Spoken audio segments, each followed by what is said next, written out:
जिस दिन गौ माता नहीं रहेगी उस दिन पृथ्वी कैसे रहेगी? पृथ्वी को पलटी होना पड़ेगा।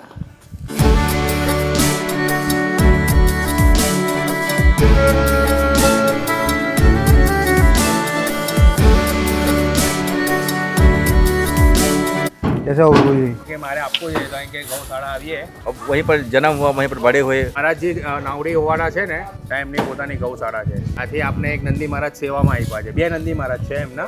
मित्रों ये वीडियो आपको दिखाऊंगा, आज हिंदी में थोड़ा बताऊंगा। संत महात्मा आज पधारे हैं, हमको नहीं पता था कि वहाँ पे संत महात्मा होंगे। अब कॉल आया था कि 2 नंदी है तो हमारे सेवा के लिए वो दे रहे हैं। आज संत महात्मा का दर्शन हो गया और हमारे लिए वो सेवा में दे रहे हैं नंदी महाराज। तो आप हमारे पर आशीर्वाद बनाए रखिएगा। जो भी गौ माता यहाँ पर रहे, नंदी रहे, सब 500 गोवंश का प्रण लिया है। 500 तो हो जाएंगे, आराम से हो जाएंगे। ગાય માતાની વચ્ચે એક નંદી મહારાજનું ભવ્ય સ્વાગત છે।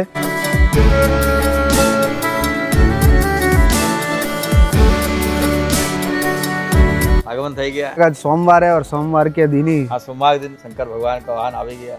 जिस दिन गौ माता नहीं रहेगी उस दिन पृथ्वी कैसे रहेगी? पृथ्वी को पलटी होना पड़ेगा। गौ और द्विज मतलब ब्राह्मण है। दूसरा नंदी भी आ गया है। बहुत प्यारा है, बहुत प्यारा, बहुत मतलब बहुत प्यारा है।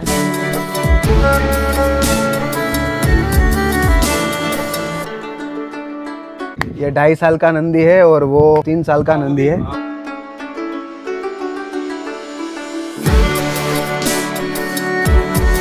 ગુજરાતીની અંદર ગુજરાતમાંથી છીએ અને આપણે સુરતના છીએ અને આપણે સેવા કન્ટિન્યુ કરીએ છીએ। એટલે તમારી પાસે એક મદદ માગું છું કે આજુબાજુ જે કોઈ પણ લોકો ગાય માતાને નથી સાચવતા, નંદી મહારાજને નથી સાચવતા, તો એવા લોકોનો કોન્ટેક્ટ કરાવજો। મારો નીચે નંબર આપ્યો છે, એમાં તમે મૂકજો।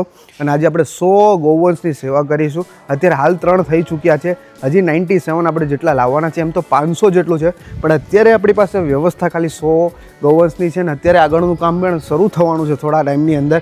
અને એવું વિચારું છું કે ચોમાસું પતે ત્યાં સુધીમાં આપણે 250 ગૌવંશની સેવાઓ થાય એટલી આપણે વ્યવસ્થા કરી લઈએ। આજ આપણો સનાતન ધર્મ છે ને આજ આપણું કર્તવ્ય છે ને આજ આપણી સંસ્કૃતિ છે। બસ મિત્રો ફોલો કરતા રહેજો।